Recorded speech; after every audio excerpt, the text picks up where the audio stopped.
Hi, thanks, Carlo. Thanks, everybody. Thank you for inviting me to this webinar. I hope you can all hear me well. I'm struggling to hear responses. It's very disjointed, so I'll just keep talking and give me a message, Carlo, if it's any problems. So yeah, a really great opportunity to share our successful collaborative project, and also thank Mind wholeheartedly for the Get Set Go program and making it happen really at Rampton Hospital. I think really as a project led this, but two of my team that have been really influential in making it happen were Greg Jones and Ian Wilkes, who would have been presenting it with me in the original presentation format. Fortunately, they have been redeployed onto the wards at the hospital to work with this COVID crisis. They're doing a fantastic job, so I'll try and do them justice with this, sharing their best practice. If you just move over to the next slide, please, Sam.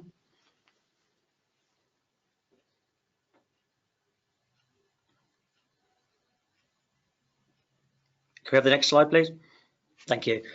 So I'll tell you just a little bit about Rampton Hospital. Really, it's a bit of a unique environment, so I think really it'd be good if I can showcase the best practice here and show that we can work in such a unique environment as a high secure hospital, that these projects can be successful anywhere really.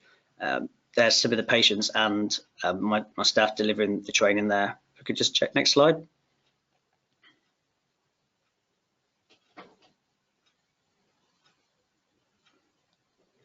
Okay, so people that don't know what Rampton Hospital is, they're one of 3 high secure hospitals in England, with Broadmoor in the south of the country and Ashworth, which is based in Liverpool.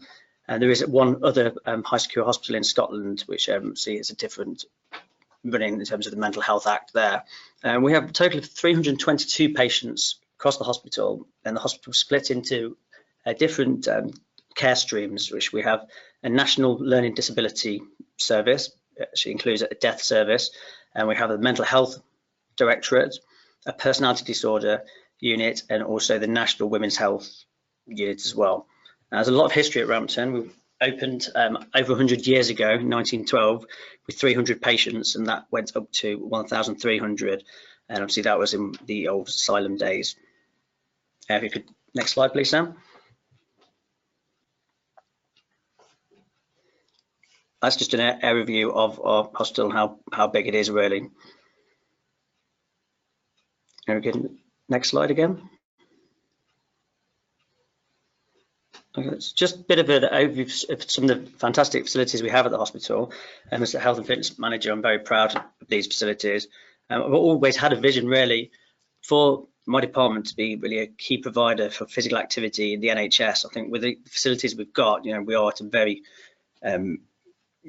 position to make that happen. We've started to do a lot of research working with Loughborough University and other collaborations to try and further the evidence base around the importance of physical activity and mental health, which we all know is so important and vital. So we have a swimming pool, a Westfields area where the patients can access fresh air, and a sports hall and fitness suite. The sports hall where we delivered the project, which I'm going to be talking about today. Okay, Sam, thank you.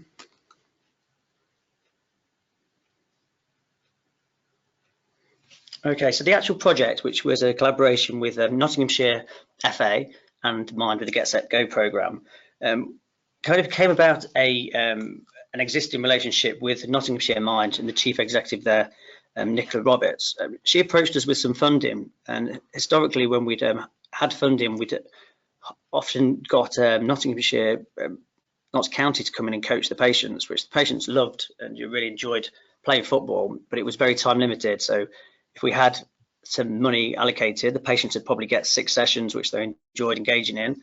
As soon as the funding was finished, the activity would stop.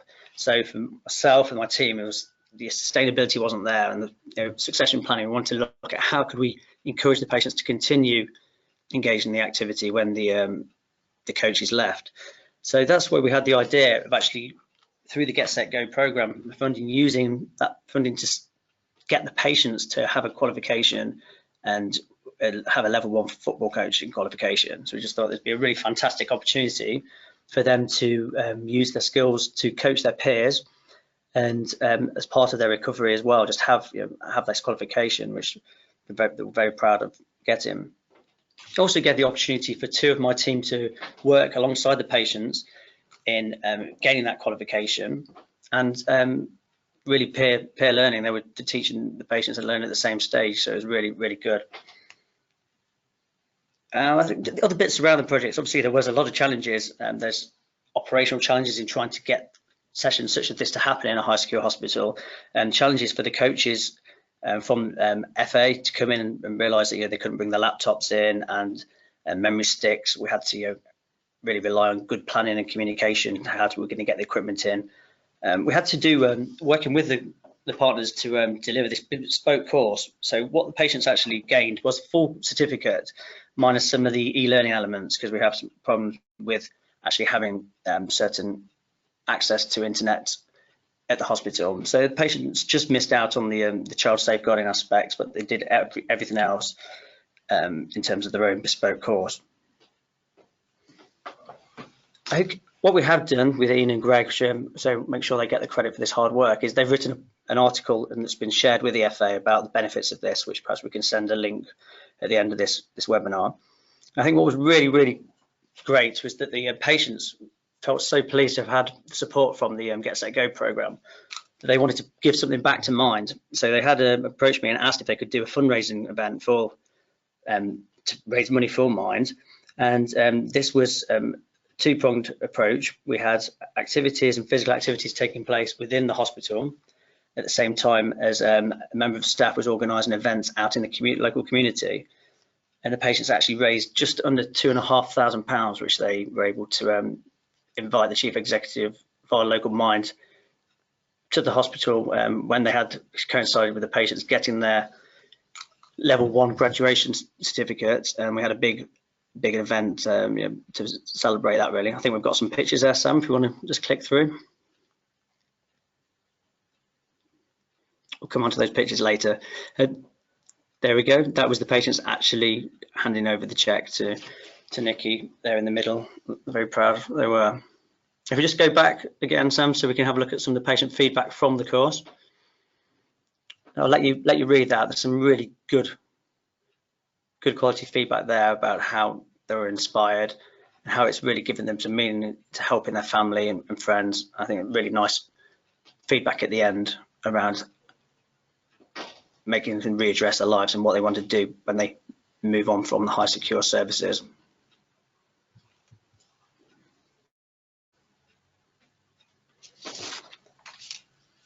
Really was fantastic that all 8 of the patients that actually partake in the course passed as well, and they were 100% attendance, which, as we know, motivation, engagement can be hard for some of our patients and for anybody with mental health issues. Could we go back to the next slide, please, Sam?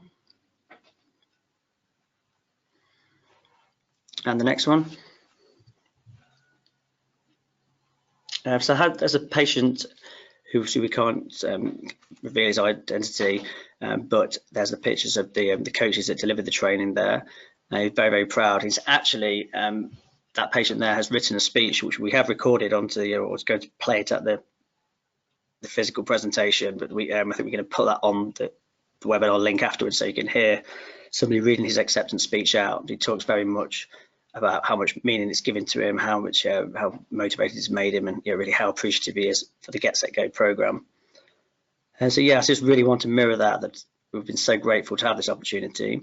And the next steps for us are that we're continuing to develop this partnership, and we're going to be offering a refereeing course as well. So that's what the patients should have been started in March, which we had to put on hold. But we're hopeful to get that up as soon as we get back to normal.